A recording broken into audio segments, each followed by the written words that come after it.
കാട്ടില് കുറേ മൃഗങ്ങൾ ഒരുമിച്ച് ഇങ്ങനെ താമസിച്ചിരുന്നു. കാട്ടിലല്ലെങ്കിൽ മൃഗങ്ങൾ ഇങ്ങനെ അടിച്ചുപൊളിച്ച് ജീവിക്കാണല്ലോ അല്ലേ. അപ്പോൾ അവിടെ ഒരു കുട്ടി ആന ഉണ്ടായിരുന്നു. പക്ഷെ ആ ആനയ്ക്ക് ഫ്രണ്ട്സ് ഒന്നും ഇല്ലായിരുന്നു കേട്ടോ. അപ്പോൾ ഈ ആന നമ്മുടെ കുരങ്ങൻ്റെ അടുത്ത് പോയിട്ട് ചോദിച്ചു, എന്നെ നമുക്ക് ഫ്രണ്ട്സ് ആയാലോ എന്ന് ചോദിച്ചു. അപ്പോൾ കുരങ്ങൻ പറഞ്ഞു, നിനക്ക് എന്നെ പോലെ മരത്തിലൊന്നും ഇങ്ങനെ ഓടിച്ചാടി നടക്കാൻ അറിയില്ലല്ലോ, അതുകൊണ്ട് നമ്മൾ തമ്മിൽ ഫ്രണ്ട്സ് ആവണ്ടെന്ന് പറഞ്ഞിട്ട് ആ ഒരു ഫ്രണ്ട്ഷിപ്പ് പ്രപ്പോസൽ അവിടെ എന്ത് ചെയ്തു, ഡിക്ലൈൻ ചെയ്തു കളഞ്ഞു. അതുപോലെ അപ്പോൾ ഈ ആനയാണെങ്കിൽ ഭയങ്കര വിഷമത്തോടെ പോയിട്ട് നമ്മുടെ തവളയോട് ചോദിച്ചു, എന്നെ ഫ്രണ്ട് ആക്കാൻ പറ്റുമോ എന്ന് ചോദിച്ചു. അപ്പോൾ തവള പറഞ്ഞു, നിനക്ക് എന്നെ പോലെ ഇങ്ങനെ വെള്ളത്തിൽ കൂടെ ഇങ്ങനെ നീന്താനും ഇങ്ങനെ ചാടാനും ഒന്നും അറിയില്ലല്ലോ, അതുകൊണ്ട് നമുക്ക് ഫ്രണ്ട്സ് ആവണ്ടെന്ന് പറഞ്ഞു. അപ്പോൾ ഈ ആന പിന്നെയും ഭയങ്കര വിഷമത്തോടെ പോയിട്ട് നമ്മുടെ മുയലിൻ്റെ അടുത്ത് ചോദിച്ചു, നിനക്ക് എന്നെ ഫ്രണ്ട് ആക്കുമോ എന്ന് ചോദിച്ചു. അപ്പോൾ മുയൽ പറഞ്ഞു, നിനക്ക് എന്നെപ്പോലെ ഭയങ്കര സ്പീഡിൽ ഓടാനൊന്നും പറ്റില്ലല്ലോ, അതുകൊണ്ട് നമ്മൾ തമ്മിൽ ഫ്രണ്ട്സ് ആവണ്ടെന്ന് പറഞ്ഞു. അപ്പോൾ ഈ ആന മാത്രം ആ കാട്ടിൽ ഫ്രണ്ട് ഒന്നും ഇല്ലാതെ ഇങ്ങനെ ഭയങ്കര വിഷമിച്ചിരിക്കുമ്പോഴാണ് ഇവരെല്ലാവരും അറ്റാക്ക് ചെയ്യാനായിട്ട് ഒരു കടുവ വന്നത്. അപ്പോൾ ഇവരെല്ലാവരും ഇങ്ങനെ പേടിച്ചോടുന്ന സമയത്ത് നമ്മുടെ ഈ ആന എന്ത് ചെയ്തെന്ന് വെച്ച് കഴിഞ്ഞാൽ കടുവയെ പേടിപ്പിച്ച് അലറി ഓടിച്ചു വിട്ടു. അപ്പോഴാണ് ഈ ബാക്കിയുള്ള മൃഗങ്ങളൊക്കെ റിയലൈസ് ചെയ്യണത് ഇപ്പോൾ ആന എന്ന് പറഞ്ഞത് അവർക്ക് പറ്റിയൊരു ഫ്രണ്ട് തന്നെയാണെന്നുള്ളൊരു കാര്യം. അപ്പോൾ ഈ ഒരു സ്റ്റോറിയുടെ ഒരു മോറൽ എന്താണെന്ന് ചോദിച്ചു കഴിഞ്ഞാൽ, നമ്മൾ വിചാരിക്കും ആ ഒരു ആള് നമ്മുടെ ഒരു നല്ല ഫ്രണ്ട് ആയിരിക്കില്ല, അല്ലെങ്കിൽ നമുക്ക് പറ്റിയൊരാളായിരിക്കില്ല എന്നൊക്കെ നമ്മൾ വിചാരിക്കും. പക്ഷേ എപ്പോഴാണ് ആരാണ് നമുക്കൊരു ഉപകാരം ആയിട്ട് ഭവിക്കുക എന്നുള്ളത് നമുക്ക് ഒരിക്കലും പറയാൻ പറ്റില്ല. ആ ഒരു സിറ്റുവേഷൻ വന്നാൽ മാത്രമേ നമുക്ക് മനസ്സിലാവുള്ളൂ. ഹലോ എവ്രിവൺ, അബ്സല്യൂട്ട് മൈൻഡിന്റെ പ്രോബ്ലം സോൾവിന്റെ മറ്റൊരു എപ്പിസോഡിലേക്ക് എല്ലാവർക്കും സ്വാഗതം. ഇന്ന് നമ്മളോടൊപ്പം ഉള്ളത് കൺസൾട്ടന്റ് സൈക്കോളജിസ്റ്റുമാരായിട്ടുള്ള അമീന മാഡവും നവ്യ മാമുമാണ്. രണ്ടുപേരെയും വളരെ ഹാപ്പി ആയിട്ട് ഈ ഒരു ഷോയിലേക്ക് ഞാൻ സ്വാഗതം ചെയ്യുന്നു. നമ്മുടെ ഈ ഒരു പരിപാടിയുടെ പേര് തന്നെ പ്രോബ്ലം സോൾവ് എന്നാണ്. അപ്പം നിങ്ങൾക്ക് എന്ത് പ്രോബ്ലംസ് ഉണ്ടെങ്കിലും നമ്മുടെ ഈ ഒരു താഴെ കാണുന്ന വാട്സപ്പ് നമ്പറിൽ അയച്ചിട്ടുണ്ടെങ്കിൽ ഞാൻ ഇവിടെ നിന്ന് വായിക്കുകയും നമ്മുടെ സൈക്കോളജിസ്റ്റുമാർ ആ പ്രോബ്ലം എക്സ്പ്ലെയിൻ ചെയ്യുകയും അത് സോൾവ് ആക്കാനുള്ള മാർഗങ്ങൾ പറഞ്ഞു തരികയും ചെയ്യും. അപ്പം നമുക്ക് എന്തായാലും ഫസ്റ്റ് ഒരു ക്വസ്റ്റ്യനിലോട്ട് പോകാം. ഹലോ, കഴിഞ്ഞ ആഴ്ച ഞാൻ ചുമ്മാ കുപ്പിച്ചില്ലു വെച്ച് കൈ മുറിച്ചു. എനിക്ക് ഈ സിംറ്റംസ് ഉണ്ട്, ബട്ട് എനിക്ക് ഒരു കുഴപ്പമുള്ളതായി തോന്നിയിട്ടില്ല. ഞാൻ സംസാരിക്കുമ്പോഴും എല്ലാവരോടും ഇടപെടുമ്പോഴും എന്തോ അസ്വാഭാവികത തോന്നാറുണ്ട് എന്ന് എല്ലാവരും പറയാറുണ്ട്. മുൻപ് ട്രിക്കോറ്റില്ലോമാനിയ ഉണ്ടായിരുന്നു. അതിന് എന്നെ കൗൺസിലിങ്ങിന് കൊണ്ടുപോയിട്ടുണ്ട് കുറേ വർഷം മുൻപ്. എന്നിട്ട് അത് മാറി. എനിക്ക് അകാരണമായി പേടിയാണ്. എന്തോ ആപത്ത് വരാൻ പോകുന്ന പോലെ തോന്നും ഇടയ്ക്ക്. അപ്പോൾ ആ ആപത്തിന്റെ തോത് കുറയ്ക്കാൻ ഞാൻ എന്നെ വേദനിപ്പിക്കും. അപ്പോൾ അത് ഒഴിഞ്ഞു പോകും. മാം ഭയങ്കര കോംപ്ലിക്കേറ്റഡ് ആണ് തോന്നുന്നു കണ്ടിട്ട്. അതായത് എന്താണ്, ഞാൻ ഫസ്റ്റ് തന്നെ ചോദിക്കട്ടെ, പണ്ട് ട്രിക്കോറ്റില്ലോമാനിയ ഉണ്ടായിരുന്നു, ഇപ്പൊ ഇല്ല എന്നാണ് പറയുന്നത്. എന്താണ് ട്രൈക്കോട്ടില്ലോമാനിയ എന്ന് പറഞ്ഞു കഴിഞ്ഞാല് ഹെയർ പുള്ളിങ് ഡിസോർഡർ ആണ്. അതായത് ടെൻഷൻ കാരണോ അല്ലെങ്കിൽ കൂടുതൽ ചിന്തിക്കുന്ന ആളായതിനെ കൊണ്ടിട്ടോ മുടി പറിക്കുക, അതായത് മുടിയുടെ ഓരോ ഇതുകളുമായിട്ട് ഇങ്ങനെ പറിച്ച് അയാൾ തന്നെ ആദ്യം അവെയർ ആയിരിക്കില്ല അയാൾ പറിക്കുന്നുണ്ട് എന്നുള്ള കാര്യം. അയാൾ പിന്നെ കുറച്ച് കാലം കഴിഞ്ഞ് മുടിയിൽ ഇങ്ങനെ കോയിൻ സൈസിൽ ഇങ്ങനെ റൗണ്ടിൽ കുറേ പാച്ചസ് ഒക്കെ ഉണ്ടായി കഴിയുമ്പോഴാണ് മുടി പോകുന്ന കാര്യം അറിയുക. ഒരുപാട് കേസുകൾ വരാറുള്ള ഒരു കാര്യമാണ്. ഇതിന് ചികിത്സയൊക്കെ ഉണ്ട്, ചെയ്തിട്ടാണ് മാറ്റുക. അപ്പം അങ്ങനെ മാറിയ ഒരാളായിരിക്കാം. അങ്ങനെ മാറിയ ഒരാളാണ്. ഇപ്പോഴത്തെ പ്രശ്നം എന്താണെന്ന് വെച്ചാൽ പുള്ളിക്ക് അകാരണമായിട്ടുള്ള പേടിയാണ്. അപ്പോൾ ഇനി ഒരു ആപത്ത് വരുവോ എന്നുള്ള ഒരു ടെൻഷൻ ഭയങ്കരമായിട്ടുണ്ട്. അപ്പൊ അത് കുറയ്ക്കാൻ വേണ്ടിയിട്ട് സ്വയം വേദനിപ്പിക്കുക. അപ്പൊ പിന്നീട് ആപത്ത് വരുമ്പോൾ അത്ര തോതിൽ ഉണ്ടാവില്ലല്ലോ എന്നാണ് പറയുന്നത്. അതായത് ചില ആളുകളുടെ ഇതൊരു നെഗറ്റീവ് കോപ്പിംഗ് മെക്കാനിസം എന്ന് വേണമെങ്കിൽ നമുക്ക് പറയാം. ഇപ്പൊ ചില ആളുകളുണ്ടല്ലോ, ഇപ്പൊ ഇങ്ങനെ ടെൻഷനോ അല്ലെങ്കിൽ എന്തെങ്കിലും ഒരു കാര്യം എടുക്കാൻ പറ്റാതെ വരുന്ന സമയത്ത് അവരുടെ ഒരു സെൽഫ് ഹാമിങ് ഒക്കെ ചെയ്യും. അപ്പോൾ ആ ചെയ്യുന്ന സമയത്ത് അവരുടെ ഫോക്കസ് മൊത്തം ഇങ്ങോട്ടേക്ക് മാറും. അപ്പോൾ അപ്പം ഉള്ളതിനേക്കാളും പെയിൻ ആയിരിക്കുമല്ലോ നമുക്ക് നമ്മുടെ ദേഹം മുറിയുമ്പം. അപ്പം അതിലേക്ക് കോൺസെൻട്രേറ്റ് ചെയ്യും. പിന്നെ ആ ഒരു സമയത്ത് ആളെന്ത് ചെയ്യും, ഈ പറഞ്ഞ പോലെ ആപത്തുകൾ അല്ലെങ്കിൽ ഇയാളുടെ പേടികളെയൊക്കെ ഒന്ന് മാറ്റി നിർത്തും. ഐ മീൻ അതിലേക്ക് അത്ര ഫോക്കസ് കൊടുക്കില്ല. ഭയങ്കര കോംപ്ലിക്കേറ്റഡ് ആയിട്ടുള്ള ഒരു തോട്ടല്ലേ അത് സത്യം പറഞ്ഞാല്. നമ്മൾ ഈ പേഴ്സണാലിറ്റീൻ്റെ ആണ് മെയിൻ ഇഷ്യൂ ഇവിടെ. ഇപ്പോൾ ട്രൈക്കോട്ടില്ലോമാനിയക്കും പേഴ്സണാലിറ്റി ആയിട്ട് ബന്ധമുണ്ട്. പേഴ്സണാലിറ്റിയിൽ മോഡിഫിക്കേഷൻസ് ചിലപ്പോൾ വരുത്തേണ്ടി വരാറുണ്ട് ട്രൈക്കോട്ടില്ലോമാനിയ പേഷ്യൻസുകളിൽ. അപ്പോൾ ഈ UPD-ലൊക്കെ ഇമോഷണൽ അൺസ്റ്റേബിൾ പേഴ്സണാലിറ്റി ഡിസോർഡറിലൊക്കെ സ്വന്തം വേദനിപ്പിച്ചുകൊണ്ടൊരു സുഖം ലഭിക്കുന്ന ഒരു തരത്തിലേക്ക് കൈയിൻ്റെ ഇവിടെ കാലിൻ്റെ ഇവിടെയൊക്കെ ഇങ്ങനെ കുറേ വരകളും മരിക്കാനൊന്നും വേണ്ടിയിട്ടല്ല, ചെറിയ ചെറിയ കുറേ വരകൾ ഇട്ടിട്ട് അതിങ്ങനെ മുറിഞ്ഞ് ചോര ഒലിക്കുന്ന കണ്ട ആ ഒരു വേദന സഹിക്കുന്ന ഒരു തരം സന്തോഷിക്കുന്ന ഒരു സമാധാനം, ഒരു എന്താ പറയുക, ഒരു റിലാക്സിങ് ഫീൽ കിട്ടുന്ന ഒരു തരം ഡിസോർഡറാണ് ഈ UPD ലൈറ്റ് ട്രേറ്റ്സ്. അപ്പോൾ അങ്ങനത്തെ വല്ല ട്രേറ്റ്സും ഉണ്ടോ നമ്മൾ അന്വേഷിക്കേണ്ടിയിരിക്കുന്നു. ഇപ്പൊ ഒരു തവണ നമ്മളത് ചികിത്സിച്ച് മാറ്റിയാലും പിന്നീട് അതുപോലെ വരാനുള്ള ചാൻസ് ഉണ്ടോ? അപ്പോൾ ട്രിക്കോട്ടിലോമാനിയക്ക് റിലാപ്സ് സംഭവിക്കാനുള്ള സാധ്യത കൂടുതലാണ്. ഇപ്പം EUPD ആണെങ്കിലും അത് നമ്മൾ ഏത് അസുഖമായാലും നല്ലപോലെ ട്രീറ്റ് ചെയ്തിട്ടില്ലെങ്കിൽ അല്ലെങ്കിൽ അതിനെ മാനേജ് ചെയ്യാൻ പറ്റിയിട്ടില്ലെങ്കിൽ അതിന് റീലാപ്സ് വരാം. റീലാപ്സ് എന്ന് പറഞ്ഞാൽ വീണ്ടും ലാപ്സ് അടിക്കാം, വീണ്ടും അത് തിരിച്ചു വരാനുള്ള സാധ്യത ഉണ്ട്. അപ്പോൾ നമ്മൾ ആര് സൈക്കോതെറാപ്പി ചെയ്യുകയാണെങ്കിലും അതിൽ ലാസ്റ്റ് ലാപ്സ് അടിക്കാണ്ടിരിക്കാനുള്ള സാധനങ്ങൾ നമ്മൾ ചെയ്യാറുണ്ട്.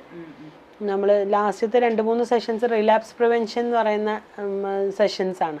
അതിലാണ് വീണ്ടും ഇത് വരാണ്ടിരിക്കാൻ വേണ്ടിയിട്ടുള്ള സാധനങ്ങൾ നമ്മൾ ചെയ്യാം. ഓക്കെ, അപ്പോൾ എന്തായാലും നമുക്ക് വേറൊരു ക്വസ്റ്റ്യനിലോട്ട് പോവാം. എൻ്റെ പ്രശ്നം ഹസ്സിനെ സംശയമാണ്, പിന്നെ ഹസ്സിനെ അമിത സ്നേഹമാണ് എനിക്ക്. ഡ്രൈവറാണ്, ഓട്ടം പോകുമ്പോൾ എപ്പോഴും ആക്സിഡൻറ്റ് പറ്റുമെന്നൊക്കെയാണ് തോന്നൽ. ഫോൺ എടുക്കാതെ വരുമ്പോൾ ടെൻഷൻ വരും. പിന്നെ ഹസ്സിന് ഒരു ചെറിയ വയറുവേദന വല്ലതും വരുന്നെങ്കിൽ അത് ഞാൻ മാരക രോഗമായി ചിത്രീകരിക്കും. ഇത് ഡോക്ടറിനെ കാണിക്കണോ? ഇത് മാനസിക രോഗമാണോ എന്നാണ് ക്വസ്റ്റ്യൻ ചോദിച്ചിരിക്കുന്നത്. ഈ സംശയം എന്ന് പറയുന്നത് ഇപ്പം ചിലപ്പം അതൊരു ഡെലൂഷൻ, നമ്മൾ ഡെലൂഷൻ എന്ന് പറയുന്ന പോലെ ഒരു സ്ട്രോങ് ആയിട്ടുള്ളൊരു ബിലീഫാണോ എന്ന് നമുക്ക് നോക്കണം. നമ്മൾ ഈ സംശയരോഗത്തിന് നമ്മൾ സൈക്കോളജിക്കലി പറയുക ഒരു ഡെലൂഷൻ ഓഫ് ഇൻഫിഡിലിറ്റി എന്നാ പറയുക. പിന്നെ ആളുടെ മറ്റ് കംപ്ലയിൻസ് എന്ന് പറയുമ്പം ഹസ്ബൻഡിൻ്റെ അടുത്തുള്ള ഒരു പൊസസീവ്നെസ്, അല്ലെങ്കിൽ ആൾക്ക് എന്തെങ്കിലും പറ്റിപ്പോവോ എന്നുള്ളൊരു ഭയങ്കരമായിട്ടുള്ളൊരു അകാരണമായിട്ടുള്ളൊരു പേടിയൊക്കെ കാണിക്കുന്നുണ്ട്. അതൊക്കെ ചിലപ്പം ഈ ഒരു ഇതിൻ്റെ ഭാഗമായിട്ട് വരുന്നതായിരിക്കാം. അപ്പം ആദ്യം നമുക്ക് ഒരു ഇത് രണ്ടും തമ്മിലുള്ള ഒരു എന്താ പറയുക തിരിച്ചറിയണം. ഇത് ഡെലൂഷൻ ഓഫ് ഇൻഫിഡിലിറ്റി ആണോ അല്ലെങ്കിൽ അതിനപ്പുറം ഒരു ഇറാഷണൽ ഫിയർ പോലത്തെ ഒരു സാധനമാണോ എന്നുള്ളത്. അപ്പോൾ ഈ ഒരു ഫിയറിന് ലോജിക് ഉണ്ടോ എന്നുള്ളത് ആദ്യം കണ്ടുപിടിക്കണം. ലോജിക്കലി അങ്ങനെ പേടിച്ചിട്ട് കാര്യമുണ്ടോ? അല്ല, അത് പുള്ളിക്കാരി തന്നെ നമുക്ക് വ്യക്തമാണ് ഇല്ലോജിക്കലാണെന്ന്. എന്താന്ന് വെച്ചാൽ ചെറിയ വയറുവേദന ഹസ്ബൻഡിന് വന്നാൽ പോലും ഞാനത് വലുതായിട്ട് ചിത്രീകരിക്കും, തിരിച്ചറിവുണ്ട്. അപ്പൊ അതൊരു കോഗ്നിറ്റീവ് എറർ ആണ്. അതിന് നമ്മൾ CBT പോലത്തെ സൈക്കോതെറാപ്പീസ് ഒക്കെ ചെയ്ത് കഴിഞ്ഞാൽ മാറ്റിയെടുക്കാൻ പറ്റും. അപ്പൊ എന്തായാലും നമുക്ക് വേറൊരു ക്വസ്റ്റ്യനിലോട്ട് പോവാം. എനിക്ക് 2 വയസ്സുള്ളപ്പോൾ എൻ്റെ ഉമ്മ മരിച്ചു. 15 വയസ്സുള്ളപ്പോൾ എൻ്റെ വാപ്പയും മരിച്ചു. അന്നു മുതൽ എനിക്ക് ഭയങ്കര പേടിയാണ് എന്നെ സ്നേഹിക്കുന്ന എല്ലാവരും എന്നെ വിട്ടു പോകുമെന്ന്. ഇപ്പോൾ എനിക്ക് 21 വയസ്സായി, കല്യാണവും കഴിഞ്ഞു, ഒരു കുട്ടിയുണ്ട്. പക്ഷേ ഇപ്പോഴും എനിക്ക് ഭയങ്കര പേടിയാണ്, എന്താ ചെയ്യേണ്ടതെന്ന് അറിയില്ല. അപ്പൊ 2 വയസ്സുള്ളപ്പോൾ ഉമ്മയും മരിച്ചു, 15 വയസ്സായപ്പോൾ ഉപ്പയും മരിച്ചു. പക്ഷെ ഇപ്പൊ കല്യാണമൊക്കെ കഴിഞ്ഞു, എന്നാലും ഇപ്പോഴും ഒരു പേടിയാണ്, സ്നേഹിക്കുന്ന എല്ലാവരും വിട്ടിട്ട് പോവോ, മരിച്ചു പോവോ എന്നൊക്കെയുള്ള ഒരു അയാളുടെ ജീവിതത്തിൽ വന്നിട്ടുള്ള ഈ ഒരു അവസ്ഥയാണ്, ആ ഒരു കാര്യങ്ങളാണ് അയാളിൽ ഈ പേടി ഉണ്ടാക്കുന്നത്. അപ്പം അങ്ങനെ ഇനിയിപ്പോൾ അങ്ങനെ സംഭവിക്കുമെങ്കിൽ കൂടി നമ്മൾ അങ്ങനെ സംഭവിക്കുമോ എന്ന് പേടിച്ച് നിന്ന് ഉള്ള ജീവിതം കുളമാക്കണ്ട എന്നുള്ള പോലത്തെ ഒരു രീതിയിലേക്കാണ് കൗൺസിലിംഗ് ഒക്കെ ചെയ്യുക. ആ ഒരു രീതിയിലേക്ക് ഒരു 3-4 സെഷൻ കുറെ കാര്യങ്ങളൊക്കെ പറഞ്ഞു കൊടുത്തു കഴിയുമ്പോൾ ഓട്ടോമാറ്റിക്കലി അത് കുറയും. അങ്ങനെയാണ് സാധാരണ കേസുകളിൽ കാണുന്നത്. അപ്പൊ 2 വയസ്സുള്ളപ്പോൾ ഉമ്മ മരിച്ചു എന്നൊക്കെ പറയുന്നുണ്ട്. അപ്പൊ അത് ആ വ്യക്തിന്റെ കാരണം കൊണ്ടൊന്നും അല്ലല്ലോ ഉണ്ടാവുന്നത്. പിന്നെ ഇതിങ്ങനെ ഈ വ്യക്തിന്റെ എല്ലാരും ഇങ്ങനെ മരിച്ചു പോകുന്ന ഒരു റൂളോ അല്ലെങ്കിൽ ഒന്നും ഇല്ലല്ലോ. അപ്പൊ ഇത് മാത്രമല്ല, ചില ആൾക്കാർ ഈ മതപരമായ ജാതകമൊക്കെ പോലത്തെ സാധനങ്ങളിലൊക്കെ ഇങ്ങനത്തെ പല സാധനങ്ങളും മാനഹാനി വരാനുണ്ട് എന്നൊക്കെ പറയുന്ന പല സാധനങ്ങളും ഉണ്ട്. അപ്പൊ അത് വിചാരിച്ച് നമ്മൾ ഇരുന്നിട്ട് കാര്യമൊന്നുമില്ല. ഇപ്പൊ പോസിറ്റീവായ ഒരു സാധനമാണെങ്കിലും ശരി, ഇപ്പൊ ജാതകത്തില് രാജയോഗം വരും, ഇത്ര വയസ്സ് തൊട്ട് ഇത്ര വയസ്സ് വരെ എന്ന് പറഞ്ഞിട്ട് നമ്മളൊരു പണിയെടുക്കാണ്ടിരുന്ന് കഴിഞ്ഞിട്ടുണ്ടെങ്കിൽ അത് ഇങ്ങോട്ട് വരുമൊന്നുമില്ല. നമ്മളായിട്ട് അപ്പൊ അതിനെ ഒക്കെ നോക്കേണ്ട ഒരു സാധനമൊക്കെ ഉണ്ട്. അപ്പൊ അങ്ങനെ നോക്കി കാണാം. ഓക്കെ, അപ്പോ എന്താ പേടി മാറാൻ വേണ്ടിട്ട് ഇപ്പോ നമ്മൾ കൗൺസിലിംഗ് ചെയ്യാം അല്ലേ? അതെ, ആൾക്ക് കുറച്ചും കൂടി ഒരു ആളുടെ ഒരു ആളൊന്ന് സ്ട്രെങ്തൻ ആക്കാൻ വേണ്ടിയിട്ട് ആൾക്ക് ഇനി അങ്ങോട്ടേക്കുള്ള പ്രശ്നങ്ങളൊക്കെ എന്തെങ്കിലും വരുമ്പം അതൊക്കെ കോപ്പ് ചെയ്യാനൊക്കെ ഉള്ള ഒരു സ്കില്ലൊക്കെ പഠിപ്പിക്കുക. അതൊക്കെ നമുക്ക് ഈ സെഷൻസിലൂടെയൊക്കെ നമുക്ക് ചെയ്യാൻ പറ്റും. ഓക്കെ, അപ്പൊ ഞാൻ ഇപ്പൊ വായിക്കുന്ന നമ്മുടെ വാട്സാപ്പിൽ പ്രീവിയസ്ലി വന്ന ക്വസ്റ്റ്യൻസ് ആണ് കേട്ടോ. നിങ്ങൾക്ക് താഴെ കാണുന്ന വാട്സപ്പ് നമ്പറിൽ ക്വസ്റ്റ്യൻസ് അയക്കാവുന്നതാണ്. അത് മാത്രമല്ല, നിങ്ങൾക്ക് ഇനി നിങ്ങളുടെ വാട്സപ്പ് നമ്പർ ഒന്നും ആരും അറിയണ്ട, ഭയങ്കര സീക്രട്ട് ആയിട്ട് ക്വസ്റ്റ്യൻ ചോദിച്ചാൽ മതി എന്നാണെന്നുണ്ടെങ്കിൽ അനോണിമസ് ആയിട്ടുള്ള ഒരു ലിങ്ക് താഴെ കൊടുത്തിട്ടുണ്ട്. അതിൽ ക്ലിക്ക് ചെയ്തിട്ടും നിങ്ങൾക്ക് ക്വസ്റ്റ്യൻസ് ചോദിക്കാവുന്നതാണ് കേട്ടോ. അപ്പോൾ വേറൊരു ക്വസ്റ്റ്യനിലോട്ട് പോവാം. എൻ്റെ പേര് മുജീബ് എന്നാണ്. ഹായ് മുജീബ്, ഞാൻ വലിയൊരു പ്രയാസത്തിലാണ്. എന്താണ് ചെയ്യേണ്ടത് എന്നറിയില്ല. എനിക്ക് വീട്ടിൽ നിന്ന് പുറത്തിറങ്ങാൻ പറ്റുന്നില്ല. വീട്ടിലുള്ളവരോട് സംസാരിക്കാൻ കഴിയുന്നില്ല. കല്യാണ വീട്ടിൽ, മരണ വീട്ടിൽ ഒന്നും പോകാൻ പറ്റുന്നില്ല. വീട്ടിൽ ഒരാൾ വന്നാൽ പോലും അവരുടെ അടുത്ത് പോലും പോകാൻ കഴിയുന്നില്ല. ജോലിക്ക് പോകാൻ കഴിയുന്നില്ല. എപ്പോഴും വീടിനുള്ളിൽ കിടത്തമാണ്. എന്തെങ്കിലും പരിഹാരം പറഞ്ഞു തരുമോ? മെയിൻ പ്രശ്നം ആരോടും സംസാരിക്കാൻ പറ്റാത്തതാണ്. ഇത് ചിലപ്പോൾ ഒരു സോഷ്യൽ ആങ്സൈറ്റിയുടെ ഭാഗമായിട്ടാണോ ആൾക്ക് ഇങ്ങനെ തോന്നുന്നത്? അതായത് ഇപ്പം ഒരു കൂട്ടം ആളുകൾ, ഇപ്പം ഫംഗ്ഷന് പോകാൻ പറ്റുന്നില്ല, അവിടെ പോയി കഴിഞ്ഞാൽ കുറേ ആളുകളെ കാണേണ്ടി വരും, അവരോടൊക്കെ സംസാരിക്കേണ്ടി വരും. അപ്പോൾ ഇവരോടൊക്കെ ഇൻട്രാക്ട് ചെയ്യാൻ ആൾക്ക് ഉള്ളിൽ ഭയമുള്ളത് കൊണ്ടാണോ ഇങ്ങനെ വീട്ടിൽ അടഞ്ഞിരിക്കുന്നത്? അല്ലെങ്കിൽ ഇപ്പോൾ പുറത്തുനിന്ന്, വീട്ടിലുള്ള ആളുകളല്ലാതെ പുറത്തു നിന്നൊക്കെ ആരെങ്കിലും വരുമ്പോൾ അവരോട് എങ്ങനെ സംസാരിക്കണം, അങ്ങനെയുള്ളൊരു ഭയം ഉണ്ടല്ലോ. അപ്പോൾ ഇതൊരു സോഷ്യൽ ആങ്സൈറ്റി ആണോ എന്നുള്ളത് നമുക്ക് കൺഫേം ചെയ്യണം. ഇപ്പോൾ സോഷ്യൽ ആങ്സൈറ്റിക്ക് ആണെങ്കിലും നമുക്ക് ഒരുപാട് ടെക്നിക്ക് ഉണ്ട്. ഐ മീൻ ഒരുപാട് സൈക്കോതെറാപ്യൂട്ടിക് ആയിട്ട് നമുക്ക് ആളുടെ എററുകൾ, ആളുടെ പേടി, ഇതൊക്കെ നമുക്ക് കറക്റ്റ് ചെയ്യാൻ പറ്റും. ഇപ്പം ഇത് പറഞ്ഞ പോലെ പുള്ളിക്ക് പുറത്തേക്കൊന്നും ഇറങ്ങാൻ തീരെ താല്പര്യമില്ലെന്നാണ് പറയണത്. അപ്പൊ ഈ സോഷ്യൽ ആങ്സൈറ്റി ആവാൻ ചാൻസ് ഉണ്ടെന്ന് പറഞ്ഞു. ഈ ഇൻട്രോവേർട്ടും സോഷ്യൽ ആങ്സൈറ്റിയും തമ്മിൽ എന്തെങ്കിലും ബന്ധമുണ്ടോ? രണ്ടാണ്, ഒന്നല്ല. അപ്പൊ ഇൻട്രോവേർട്ടുകൾ സാധാരണ ആരെയും മുഖമൊന്നും കാണിക്കാൻ അവർക്ക് കാണാൻ ഇഷ്ടമല്ല, അല്ലെങ്കിൽ അവർ ഒറ്റയ്ക്ക് തന്നെ അവർ ഹാപ്പിയാണ്. ഇവര് ഒറ്റയ്ക്ക് ഹാപ്പി ആവില്ല. ഇവര് ഒറ്റയ്ക്ക് ഹാപ്പി അല്ല, ഇവർക്ക് പോണം എന്നൊക്കെ ഉണ്ട്, പക്ഷെ പറ്റുന്നില്ല. മറ്റവർക്ക് വേണമെച്ചാൽ പറ്റുകയൊക്കെ ചെയ്യും ഇൻട്രോവേർട്ടുകാർക്ക്. അതായത് അവരുടെ സെൽഫ് കമ്പനിയിൽ അവർ കുറച്ചും കൂടെ ഹാപ്പി ആയിരിക്കും. ഇപ്പൊ ഇൻട്രോവേർട്ട് അല്ലെങ്കിൽ ആ ഒരു ടൈപ്പ് ഓഫ് ആളുകൾ, അതിനെ കൊണ്ടാണ് നമ്മളത് പ്രോബ്ലം ആയിട്ട് പറയില്ല. അതിനാണ് നമ്മൾ മാറ്റി പറയുന്നത്. ഇൻട്രോവേർട്ട് ആൻഡ് സ്മാർട്ട് എന്ന് പറഞ്ഞൊരു കാറ്റഗറിയും എക്സ്ട്രോവേർട്ട് എന്ന് പറഞ്ഞ കാറ്റഗറിയാണ് ഉള്ളത്. അല്ലാതെ ഇൻട്രോവേർട്ട് പൊട്ടന്മാരാന്നുള്ള പോലത്തെ കാറ്റഗറി ഇല്ല. ഓക്കെ, അപ്പൊ ഇൻട്രോവേർട്ടുകളൊക്കെ സ്കില്ല് എൻഹാൻസ് ആക്കണം, വേണ്ട സമയത്ത് സംസാരിക്കാൻ പറ്റണം. അല്ലാതെ എൻ്റെ മകൻ ഇൻട്രോവേർട്ട് അതിനെ കൊണ്ട് അവൻ ആരോട് സംസാരിക്കാൻ അറിയില്ല എന്ന് പറഞ്ഞു കഴിഞ്ഞാൽ അത് അവൻ ഇൻട്രോവേർട്ട് അല്ല, അവന് സോഷ്യൽ സ്കില്ല് കുറവുണ്ട് എന്നാണ് അർത്ഥം. മനസ്സിലായി. അപ്പൊ നമുക്ക് എന്തായാലും വേറെയും ക്വസ്റ്റ്യൻസ് ഉണ്ട്, അതിലേക്ക് പോകാം. എൻ്റെ പോൺ വീഡിയോസ് കാണും, ദെൻ സ്വയംഭോഗം ചെയ്യും. ഇപ്പോൾ സെക്സ് ടൈമിലും വീഡിയോ കാണുന്നു, എന്നെയും കാണിക്കും. വേറെ ലേഡീസിനെ കാണുമ്പോൾ സെക്സ് അട്രാക്ഷൻ വരും എന്നൊക്കെ പറയുന്നു. I am really disturbed. ഇത് ഓക്കെ ആണോ? ഒരുപാട് പേര് പറയൂലെങ്കിലും ഒരുപാട് പേര് ചെയ്യുന്ന കാര്യമാണ് ഇത്. കുറേ ആൾക്കാർക്കൊന്നും അത് അറിയില്ല, ഒരുപാട് ആൾക്കാർ ചെയ്യുന്ന ഒരു കാര്യമാണ്. ഇപ്പം ഞാൻ തന്നെ ഇങ്ങനെ പറഞ്ഞാൽ എത്ര പേര് യോജിക്കുന്നൊന്നും എനിക്കറിയില്ല, പക്ഷെ നമ്മൾ കാണുന്ന കേസുകളിലും ഒരുപാട് ആൾക്കാരുമായിട്ട് ചർച്ചയൊക്കെ ചെയ്യുന്നതൊക്കെ വെച്ചിട്ട് ഒരുപാട് പേര് ചെയ്യുന്ന ഒരു കാര്യമാണ്. പക്ഷെ ഇതിലെന്താണ് ഒരു നെഗറ്റീവ് വരികയെന്ന് വെച്ചാൽ, നമ്മൾ ഈ സാധനം ചെയ്ത് കുറേ കാലം കഴിഞ്ഞ് കഴിഞ്ഞാൽ പിന്നെ ഇതില്ലാണ്ട് നമുക്ക് പറ്റില്ല, അതൊരു അഡിക്ഷൻ പോലെയായി വരും. ഈ ഒരു പോൺ വീഡിയോ കാണാതെ സെക്സ് ചെയ്യാൻ പറ്റാത്ത പോലെ, അല്ലെങ്കിൽ ഒരു ത്രില്ലില്ലാത്ത പോലെ, ഒരു നാടൻ രീതിയിൽ സെക്സ് ചെയ്യുമ്പം ഇതൊന്നും വീഡിയോസ് ഒന്നും ഇല്ലാണ്ട് സെക്സ് ചെയ്യുമ്പോൾ ഒരു രസമില്ലാത്ത പോലെ. ഇപ്പോൾ ചില ആൾക്കാർ പറയും എന്തെങ്കിലും ലഹരി എടുത്താലോ അല്ലെങ്കിൽ കള്ളു കുടിച്ച് കഴിഞ്ഞാലോ മാത്രമേ സെക്സ് ചെയ്യാനൊരു രസമുള്ളൂ, അപ്പോൾ കള്ളൊന്നും ഇല്ലാണ്ട് പിന്നെ സെക്സ് ചെയ്യാൻ തീരെ പറ്റാണ്ടാവും.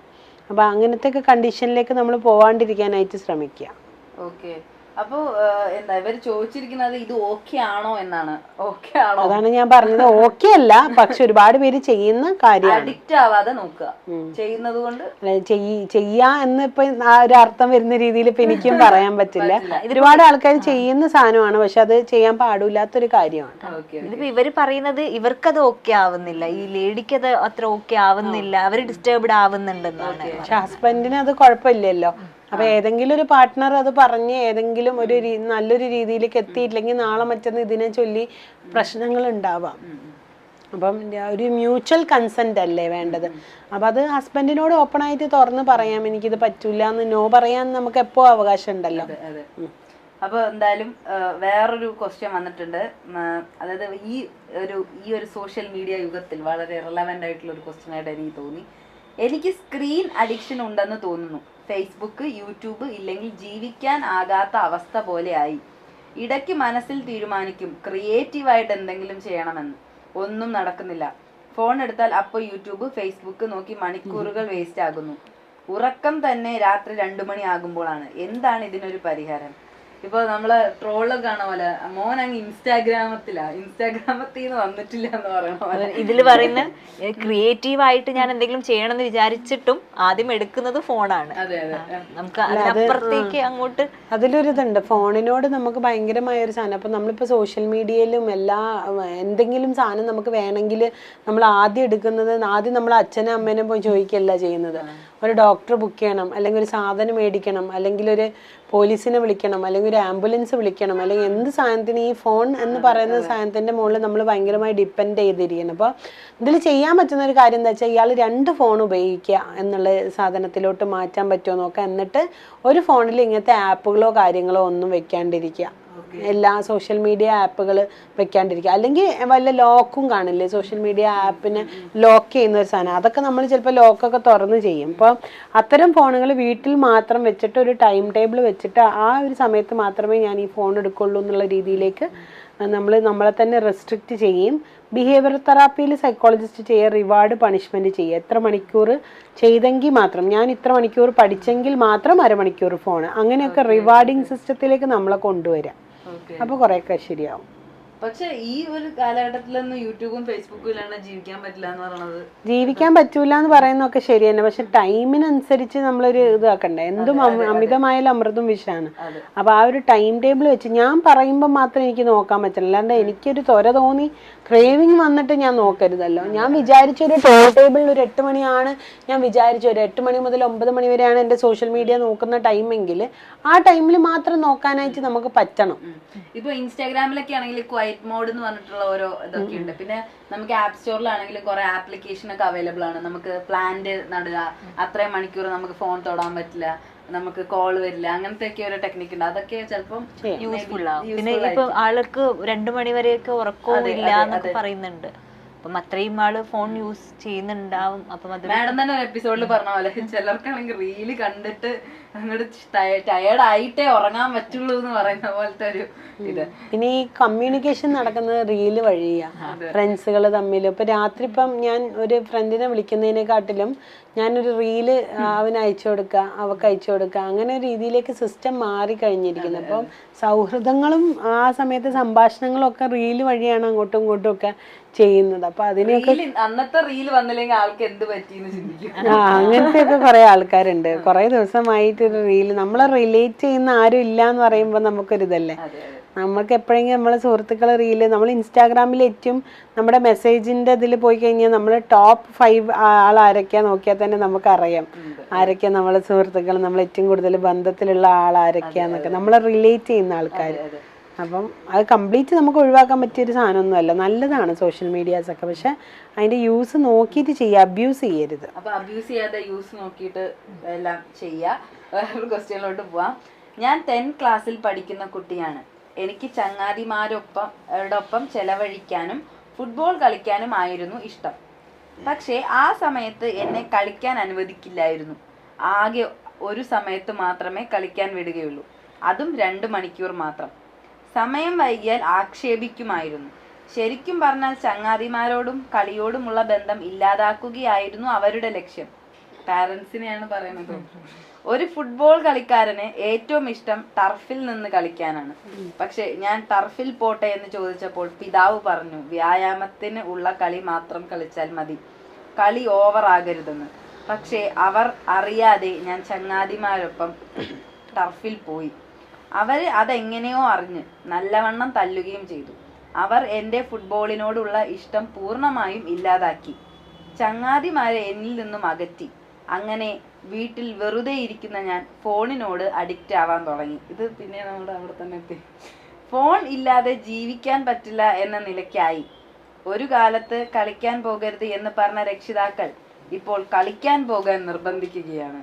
പക്ഷെ കളിയോടുള്ള ഇഷ്ടം തീരെ ഇല്ലാതെ കളിക്കാൻ പോകാൻ കഴിയുമോ?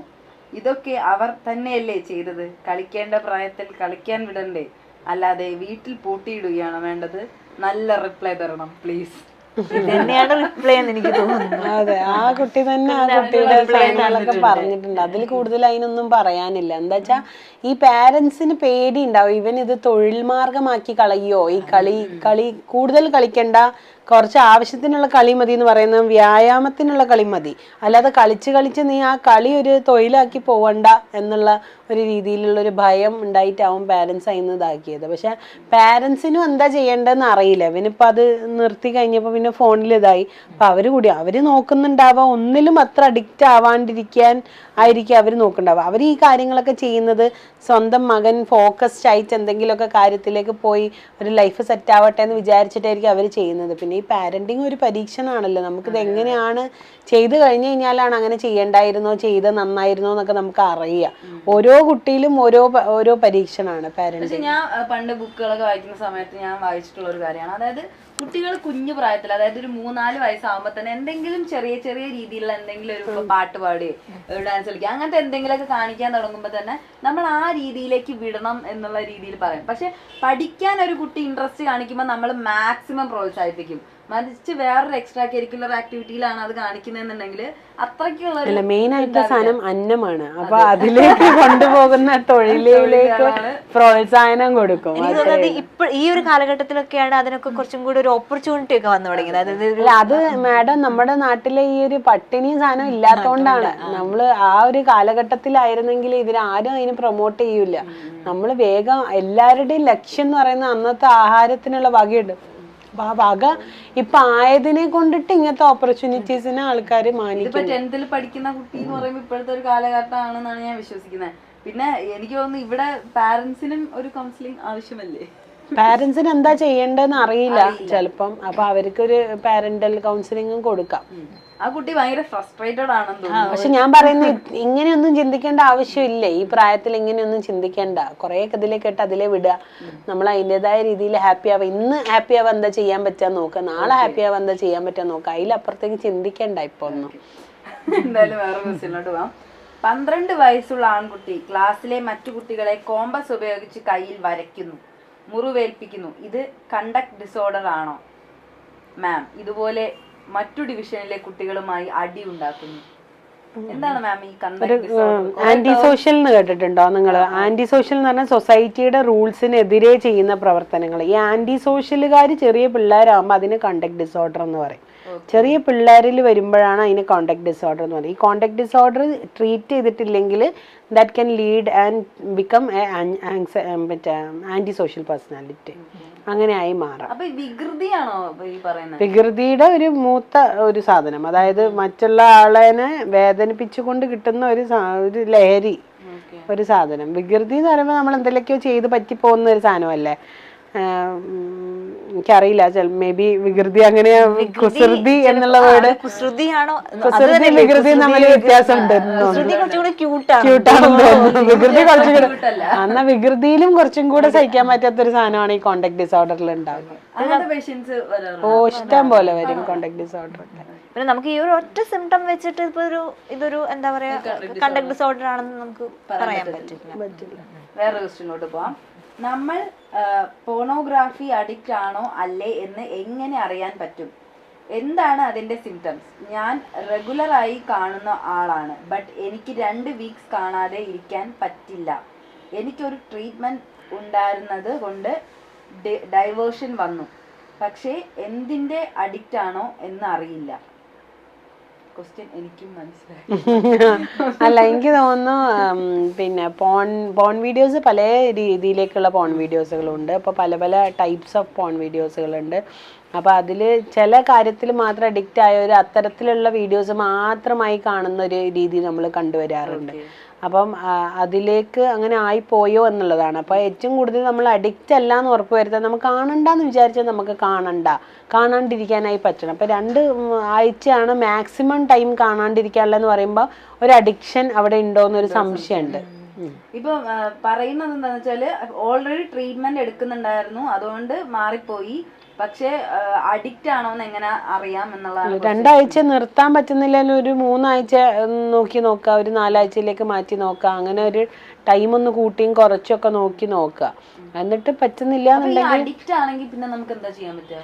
അഡിക്ഷൻ കുറക്കാൻ വേണ്ടിയിട്ടുള്ള തെറാപ്പികൾ ചെയ്യാൻ പറ്റും. ഈ MET ഒക്കെ പോലത്തെ മോട്ടിവേഷൻ എൻഹാൻസ്മെന്റ് ട്രെയിനിങ് ഒക്കെ പോലത്തെ ഈ എന്ത് സാധനത്തിനുള്ള അഡിക്ഷൻ ആയാലും അത് തന്നെയാണ് ചെയ്യുക. നമ്മൾ ആ ഒരു ക്യൂസുകൾ കൺട്രോൾ ചെയ്യാനും, ഇപ്പോൾ ഒരു ഡ്രിങ്കിങ് സ്റ്റോപ്പ് ചെയ്യുന്ന ഒരു കള്ളുകൂടി നിർത്തുന്ന ഒരാൾ ബീവറേജിന്റെ വഴി കൂടെ പോകുമ്പോൾ അയാൾക്ക് ചിലപ്പം ഒരു തോട്ട് വന്നേക്കാം. അപ്പോൾ അയാളെ ആദ്യത്തിലെ ഘട്ടത്തിൽ നമ്മൾ cue control therapy, cue exposure therapy എന്നൊക്കെ പറഞ്ഞിട്ടുണ്ട്. അതായത് ക്യൂ എന്ന് പറയുന്നത് ആ ബാറാണ്. അപ്പോൾ ആ ബാറുള്ള വഴി കൂടെ ചിലപ്പോൾ ആദ്യം സഞ്ചരിക്കാൻ പറയൂല. ഓക്കെ, പിന്നെ ആ ക്യൂ കണ്ടാലും ഞാൻ പോകൂല. അതായത് ഇപ്പം എനിക്ക് ചിക്കൻ ഇഷ്ടമുണ്ടെങ്കിലും എൻ്റെ പ്ലേറ്റിൽ വെച്ചാലും ഞാൻ കഴിക്കൂല എന്നുള്ളൊരു ലെവലിലേക്ക് ആളെ കൊണ്ടുവരിക. അതിൻ്റെ ഗുണവും ദോഷവും അങ്ങനെ ആയി കഴിഞ്ഞു കഴിഞ്ഞാൽ വരുന്ന പ്രശ്നങ്ങളൊക്കെ പറഞ്ഞ് മനസ്സിലാക്കി ബോധത്തിൽ കൊണ്ടുവന്നിട്ട് പ്രാക്ടിക്കലി ചിന്തിപ്പിക്കുക. അങ്ങനെ ഒരു സാധനത്തിലേക്ക് സൈക്കോതെറാപ്പീനെ കൊണ്ട് കൊണ്ടുവരാൻ പറ്റും. ഞാനൊരു സ്റ്റോറി വായിച്ചിട്ടുള്ളതാണ്. അതായത് അതില് ഇയാള് ഭയങ്കരമായിട്ട് ആൽക്കഹോൾ കൺസ്യൂം ചെയ്യുന്ന ഒരാളായിരുന്നു. അത് മാറാൻ വേണ്ടി ഇയാള് തന്നെ എന്ത് ചെയ്തു എന്ന് വെച്ചാൽ കൃഷിപ്പണി സ്റ്റാർട്ട് ചെയ്ത് ഭയങ്കരമായിട്ട് മുതിരയും നെല്ലും എല്ലാം കൃഷി ചെയ്ത് കഴിഞ്ഞപ്പോഴത്തേക്ക് ഇയാൾക്ക് പിന്നെ രാത്രി വെള്ളം അടിക്കാൻ ടൈമില്ല. ഇയാൾ ക്ഷീണം കൊണ്ട് കിടന്നുറങ്ങിപ്പോയി. അപ്പോൾ അതൊരു കോപ്പിംഗ് മെക്കാനിസം പോലെ. അത് അവനവന് ഏതാണ് ബെറ്റർ ആവാന്ന് അറിയില്ല.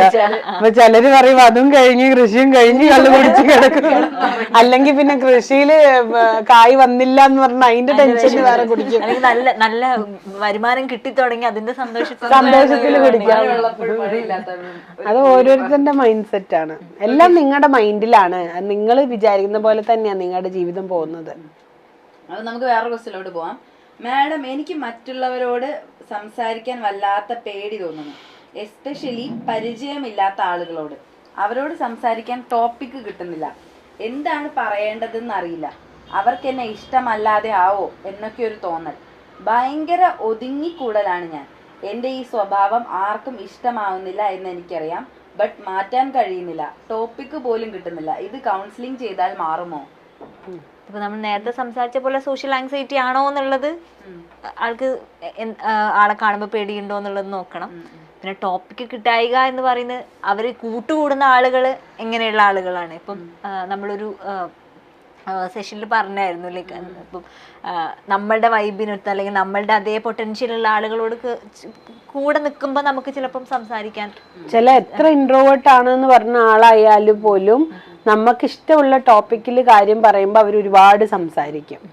കമ്മ്യൂണിക്കേറ്റ് ചെയ്യാനുള്ളൊരു കഴിവ്, സ്കില്ല് ഓൾറെഡി ജന്മനാലെ അവർക്ക് കിട്ടിയിട്ടുണ്ടല്ലോ. അപ്പം അവർക്ക് അറിയുന്ന ടോപ്പിക്കാണെങ്കിൽ ചെയ്യും. പക്ഷെ ചില ആൾക്കാർ ചെയ്യുന്ന ഒരു സാധനമുണ്ട്, ഇവർക്ക് അറിയില്ല എന്തൊക്കെയായി സംസാരിക്കേണ്ടേ എന്തൊക്കെയാ. ഇവർ ഇപ്പോൾ ഫോർ എക്സാമ്പിൾ ചില ആൾക്കാരെ ഞാൻ കണ്ടിട്ടുണ്ട്, കാറിലൊക്കെ പോകുമ്പോൾ അവർ ബാക്കിലിരുന്ന് ഫോണൊക്കെ നോക്കിയിരിക്കും, അല്ലെങ്കിൽ എവിടെയും നോക്കൂല. ഞാനൊക്കെ കാറിൽ പോകുമ്പോൾ എല്ലാ ഷോപ്പും അതിൻ്റെ പേരും ആൾക്കാരെന്താ ചെയ്യണേ, അതൊരു എക്സ്ട്രോവേർട്ടിൻ്റെ ഒരു നേച്ചറാണ്.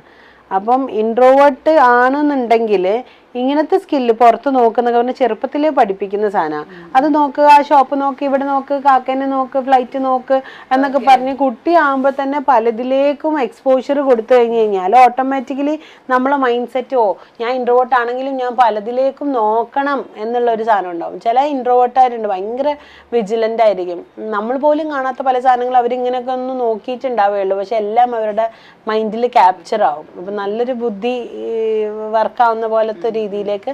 അപ്പം അങ്ങനെ സ്കില്ല് ഡെവലപ്പ് ആക്കാൻ വേണ്ടിയിട്ട് നമ്മൾ ശ്രമിക്കുക. പിന്നെ ഡബിൾ ദി ഡയലോഗ് എന്ന് പറഞ്ഞിട്ടൊരു ടെക്നിക്ക് ഉണ്ട്. അതിൽ സംസാരം കുറവുള്ള ആൾക്കാർ ഈ ഒരു ടെക്നിക്ക് ചെയ്ത് നോക്കുക. അതിലെന്താ ചെയ്യേണ്ടതെന്ന് വെച്ചാൽ നമ്മൾ ഒരാളോട് ഹായ് എന്ന് പറയുന്നതിന് പകരം ഹായ് എന്തൊക്കെയാ എന്ന് അങ്ങനെ ഡബിൾ ചെയ്യുക. നേരത്തെ വന്നോ അന്ന് അങ്ങനെയൊക്കെ ചോദിക്കുന്നതിന് പകരം ഞാൻ കുറച്ച് ലേറ്റായി, നിങ്ങൾ നേരത്തെ വന്നോ, അങ്ങനെ ഡബിളാക്കി എല്ലാവരോടും സംസാരിച്ച് ശീലിക്കുക.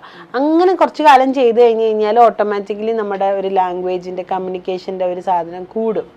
ഈ കമ്മ്യൂണിക്കേഷൻ കൂടിയ ആൾക്കാർക്ക് കുറയ്ക്കാൻ അല്ല, അതായത് ഈ ഡബിൾ എന്നൊക്കെ പറഞ്ഞ പോലെ മിനിമൈസ് ചെയ്യുന്നുണ്ട്. അല്ല, എത്ര കമ്മ്യൂണിക്കേഷൻ ഉള്ള ആളാണെന്ന് പറഞ്ഞാലും സ്വന്തമായി നമുക്കൊരു വേദി കിട്ടാതെ നമ്മൾ കമ്മ്യൂണിക്കേറ്റ് ചെയ്യില്ലല്ലോ.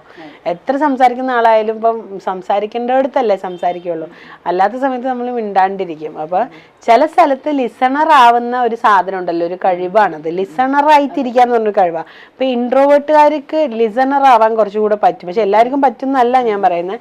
എക്സ്ട്രോവേർട്ടുകാർ ലിസൺ ചെയ്യാൻ മറന്നു പോവാണ്ടിരിക്കുക.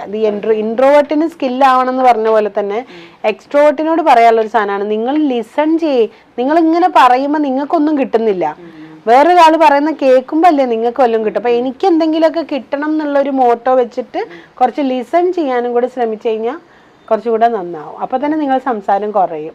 ഓക്കെ, അപ്പൊ എന്തായാലും നമുക്ക് വലിയൊരു ക്വസ്റ്റ്യൻ വന്നിട്ടുണ്ട്, അത് വായിക്കാം. ഹായ്, എനിക്ക് 19 വയസ്സാണ്. ഞാൻ വളരെ സ്ലിം ആണ്.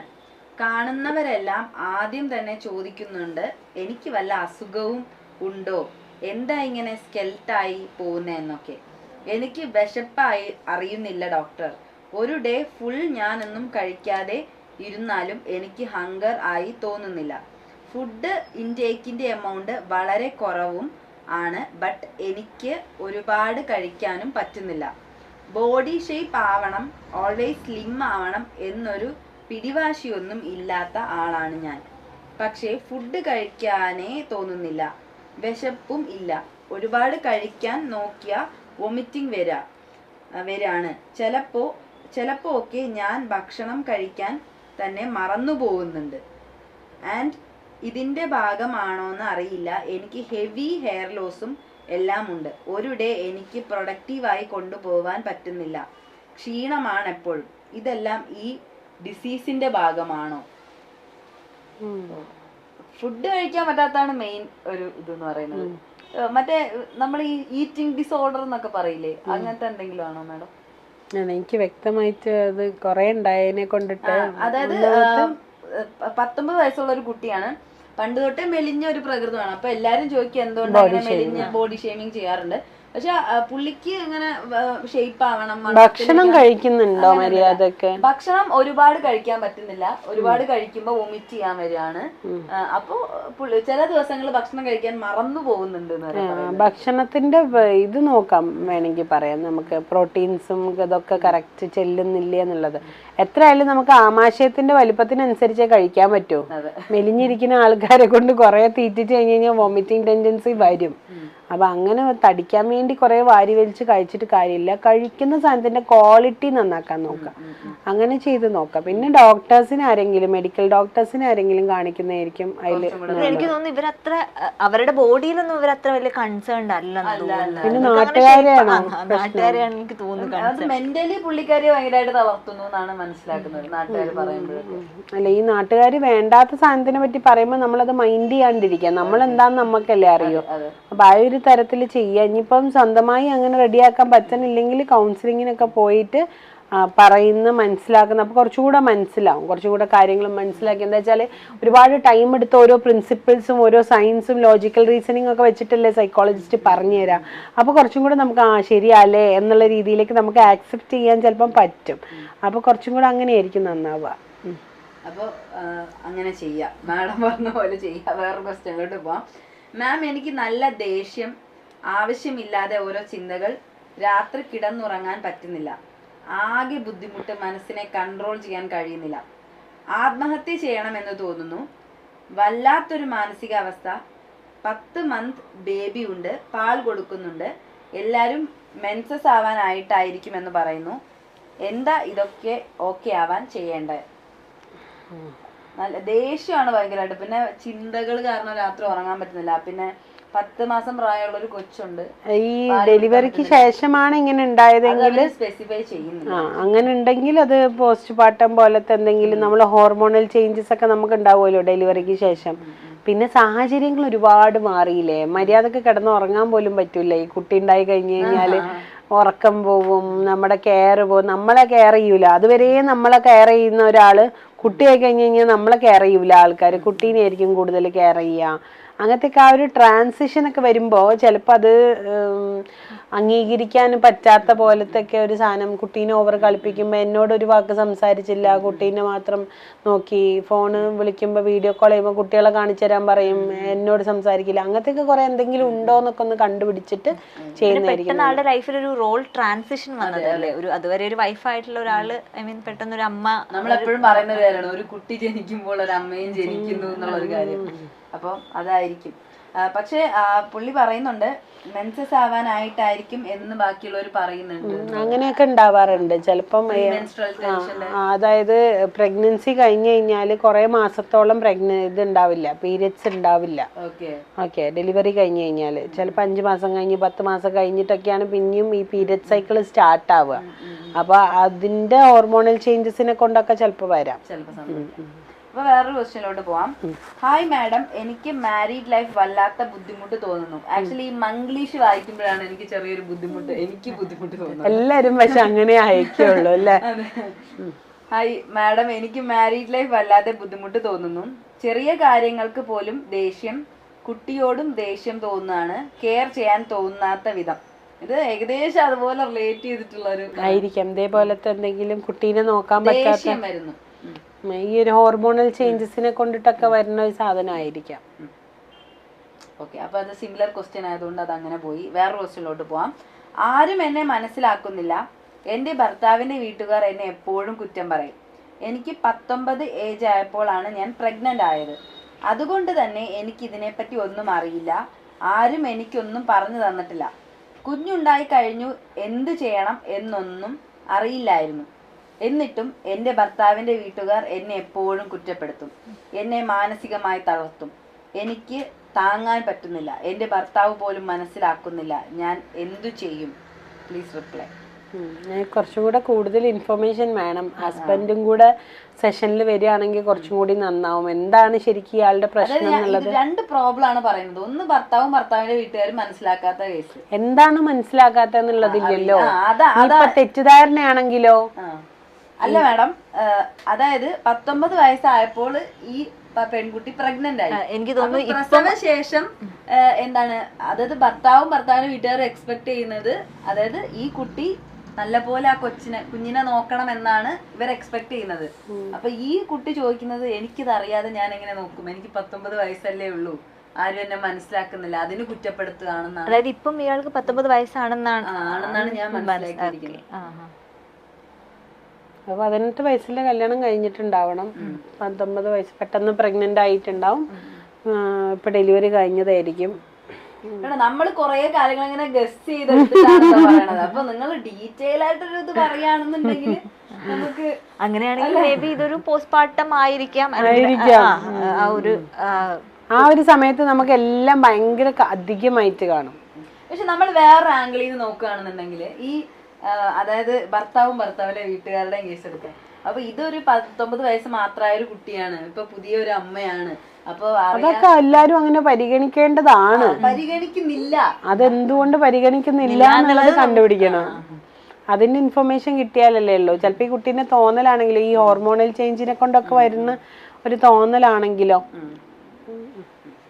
അപ്പോ എന്തായാലും ഇൻഫർമേഷൻസ് കൂടുതൽ തന്നാൽ മാത്രം നമുക്ക് വളരെ റിലവന്റ് ആയിട്ടുള്ള ഇൻഫർമേഷൻ. ഇതിപ്പോ കൊറേ ഉണ്ട്, പക്ഷെ റിലവന്റ് ആയിട്ടുള്ള ഇൻഫർമേഷൻ, സിംറ്റം മനസ്സിലാവുന്ന തരത്തിലേക്കുള്ള കുറെ കഥ പറയാതെ ഇൻഫർമേഷൻസ് പറയുകയാണെങ്കിൽ കുറച്ചും കൂടെ നന്നായിട്ട് നമുക്ക് മനസ്സിലാക്കാം. വേറൊരു വലിയ ക്വസ്റ്റ്യൻ ഉണ്ട്, അതിലേക്ക് പോവാം. ജെലാറ്റോഫോബിയയെ കുറിച്ച് ഒന്ന് എക്സ്പ്ലെയിൻ ചെയ്യാമോ?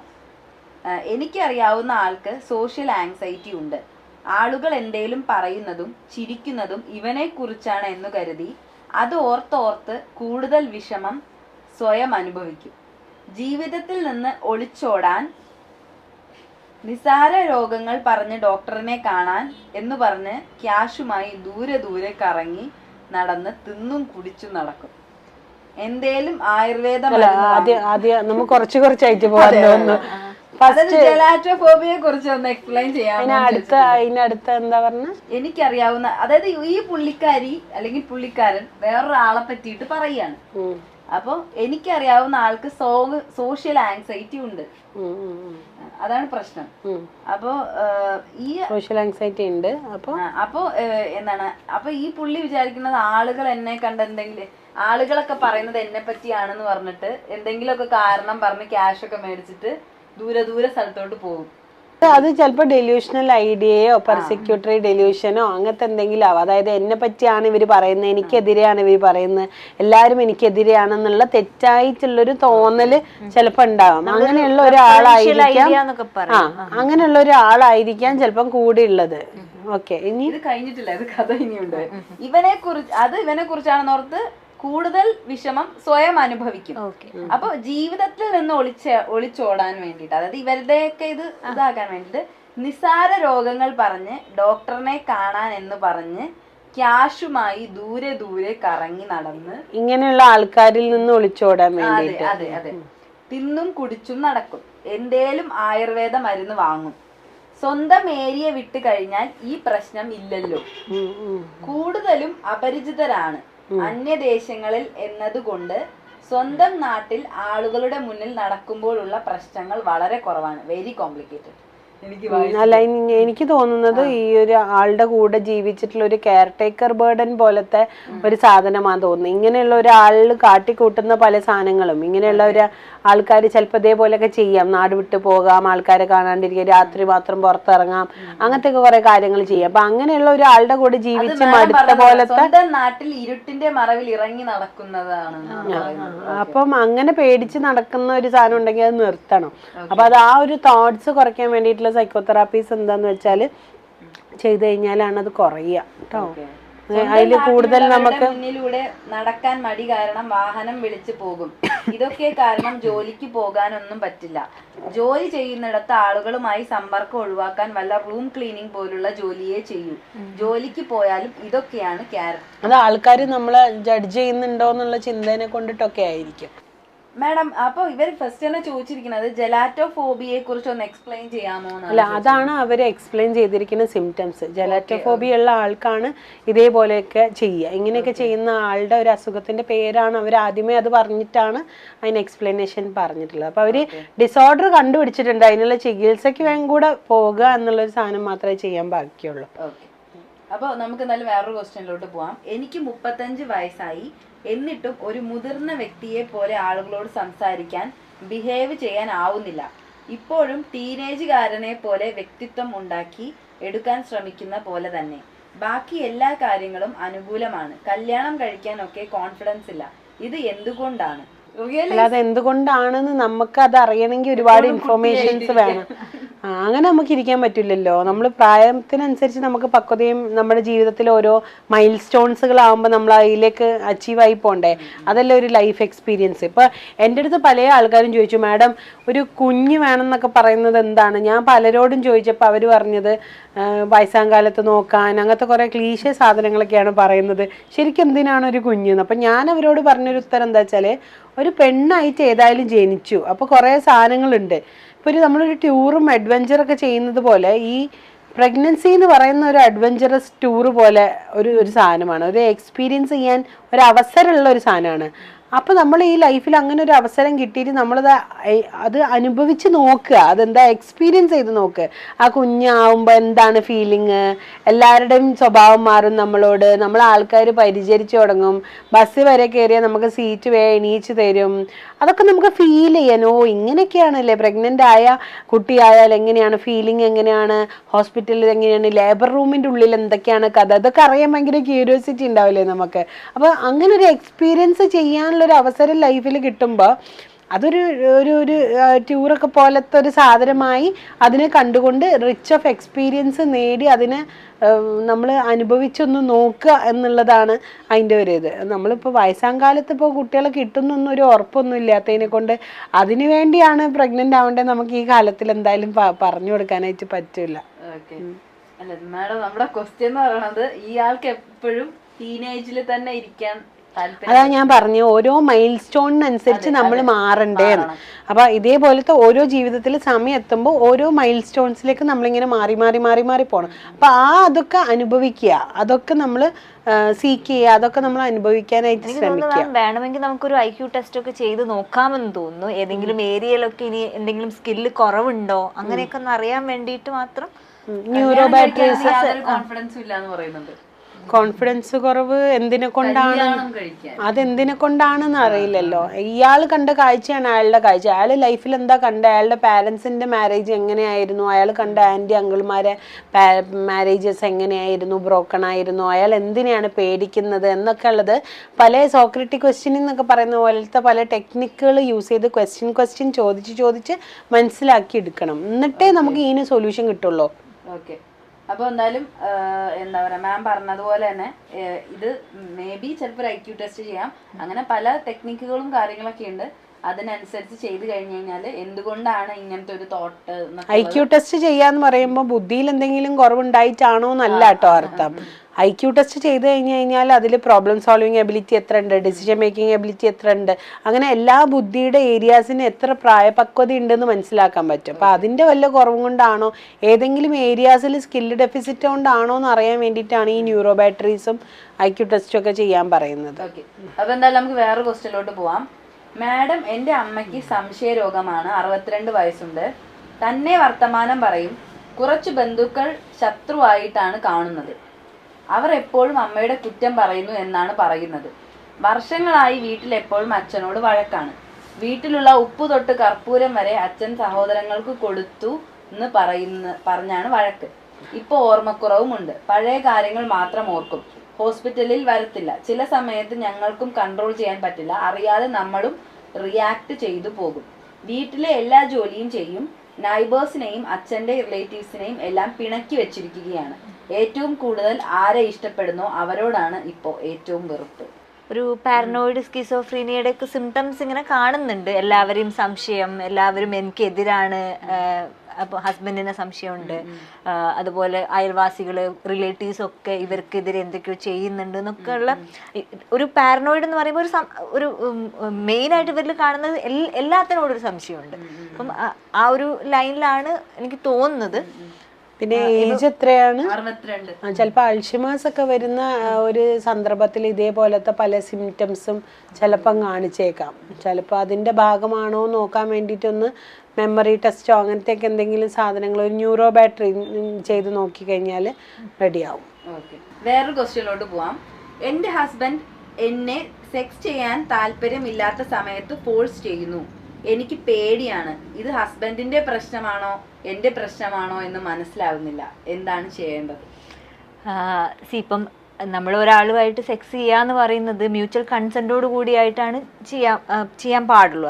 അല്ലാത്ത പക്ഷം അതിനെ നമ്മൾ ഒരു റേപ്പായിട്ട് തന്നെയാണ് കൺസിഡർ ചെയ്യുക. അതായത് ഇപ്പം അത് നമ്മുടെ പാർട്ട്ണർ ആണെങ്കിലും ഇപ്പം പുള്ളിക്കാരിയുടെ ഒരു കൺസെൻറ്റോ അല്ലെങ്കിൽ പുള്ളിക്കാരി അത് ഒരു താല്പര്യം ഇല്ലാത്ത സമയത്ത് ഫോഴ്സ്ഫുള്ളി അയാൾ ഹസ്ബൻഡ് ചെയ്യുന്നുണ്ടെങ്കിൽ ദാറ്റ് ഇസ് എ റേപ്പ്. അപ്പം അത് പുള്ളിക്കാർക്ക് പേടി എന്നുള്ളത് ആ ഒരു റിയാക്ഷനാണ്. അപ്പോൾ ഒരാൾ ഈ ഒരു സമയത്ത് ഒബ്വിയസ്ലി ഈ ഒരു പേടി ഉണ്ടാവുമല്ലോ. മുന്നേ നമ്മൾ കുറെ കേസുകൾ ഇങ്ങനെ ഇവിടെ ഡിസ്കസ് ചെയ്യേണ്ട ഒരു ചെറിയ പരിചയത്തിൽ പറയാണ് വജൈനസ്മസ് ഒക്കെ ഉള്ള പേഷ്യൻസിന് ഇങ്ങനെ ഉണ്ടാവാനുള്ള ചാൻസ് ഉണ്ട്. വജൈനസ്മസ് എന്ന് പറഞ്ഞു കഴിഞ്ഞാൽ സെക്സിൽ ഏർപ്പെടാൻ പേടി കാരണം സെക്സ് ചെയ്യാൻ പറ്റാത്തൊരു കണ്ടീഷനെയാണ് നമ്മൾ വജൈനസ്മസ് എന്ന് പറയുന്നത്. അതായത് കാലൊക്കെ നല്ല ടൈറ്റാക്കി പിടിച്ച് വജൈനൽ ഹോളൊക്കെ ചുരുട്ടി പിടിച്ച് നല്ല ടൈറ്റാക്കി പിടിക്കും ഉള്ളിലത്തെ പേടി കാരണം.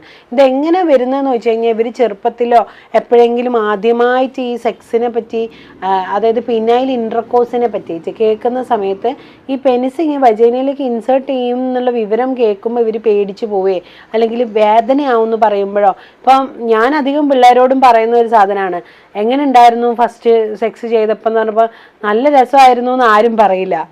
എല്ലാവരും പറയാം നല്ല പേടി ഉണ്ടായിരുന്നു. എല്ലാവരും അതിനെങ്ങനെ മോശമായ രീതിയിലേക്ക് ഞാനൊന്നും സുഖിച്ചിട്ടില്ല എന്നുള്ള പോലെ പെൺകുട്ടികളായ പോലും സുഹൃത്തുക്കളായ പോലും പറയുള്ളൂ. അപ്പോൾ ഇത് കേൾക്കുമ്പോൾ നല്ല പേടിയായിരുന്നു, നല്ല വേദനയായിരുന്നു, ബ്ലഡ് വന്നു എന്നൊക്കെ കേൾക്കുമ്പോഴേ ഈ പെൺപിള്ളേർ ഇപ്പം നമ്മൾ മനസ്സിലാക്കാം നമ്മുടെ ഈ മൂക്കിൻ്റെ ദ്വാരത്തിൽ കൂടെ പെനിസ് പോലത്തെ ഒരു സാധനം ഇൻസേർട്ട് ചെയ്യുന്നു ഫസ്റ്റ് നൈറ്റിൽ അറിഞ്ഞാൽ എങ്ങനെ ഉണ്ടാവും? അയ്യോ ഇതിൻ്റെ ഉള്ളിൽ കൂടെ എങ്ങനെയാണ് ഇതിങ്ങനെ ഇൻസേർട്ട് ചെയ്യാൻ നമ്മൾ വിചാരിക്കില്ല. അയ്യോ അപ്പോൾ മുറിഞ്ഞു പോവില്ലേ, നമ്മളെ മനസ്സിൽ പിക്ചർ വരും, മുറിഞ്ഞു പോവില്ലേ, പിന്നെ ചോര വരൂലേ എന്നൊക്കെ. അതേപോലെ ഇങ്ങനെ ഒരു സാധനം ഈ വജൈനയിലേക്ക് ഇൻസേർട്ട് ചെയ്യുന്നു എന്ന് പറയുമ്പോഴും ഇവർ ഇതേപോലെ വിചാരിക്കുക. ഒരു ഭയങ്കരമായൊരു പേടി അവിടെ വരും. ഇതിനെ കൊണ്ട് അറിയാഞ്ഞിട്ടാണ്, ഒരു സെക്ഷൽ എഡ്യൂക്കേഷൻ ഈ കുട്ടികൾക്ക് ആദ്യം ഇല്ലാത്തതിനെ കൊണ്ടിട്ടാണ്. അപ്പം തെറാപ്പിക്ക് വന്നു കഴിഞ്ഞാൽ പോലും കാലുകൾ അകറ്റി വെക്കാൻ പോലും ഇവർക്ക് പറ്റില്ല. ഭയങ്കര ശക്തിയായിരിക്കും. മെലിഞ്ഞ കുട്ടികളാണെന്നുണ്ടെങ്കിൽ പോലും ഭയങ്കര ശക്തിയിൽ കാലുകൾ കൂട്ടിപ്പിടിക്കുക. അപ്പോൾ റീസെൻ്റ്ലി വന്ന ഒരുപാട് കേസുകളിൽ ഭയങ്കരമായി പേടിച്ചു പോയിട്ട് ഹസ്ബൻഡിനെ തെറിയൊക്കെ വിളിച്ച് പുറത്തിറങ്ങി അമ്മായിയമ്മ ചോദിച്ചപ്പോൾ നിൻ്റെ മകന് ഭ്രാന്താന്നൊക്കെ പറഞ്ഞ് ഇറങ്ങിപ്പോയൊക്കെ പോലത്തെ ആ സമയത്ത് ചവിട്ടുക അല്ലെങ്കിൽ ഉപദ്രവിക്കുക, കടിക്കുക, റേപ്പൊക്കെ ചെയ്യാൻ വരുന്ന പോലെ ഭയങ്കരമായൊരു പേടിയാണ് ഈ സമയത്ത് ഇവർക്ക് ഉണ്ടാവുക. അപ്പോൾ ആ പേടി കാരണം സെക്സ് ചെയ്യാൻ പറ്റാണ്ടാവുക.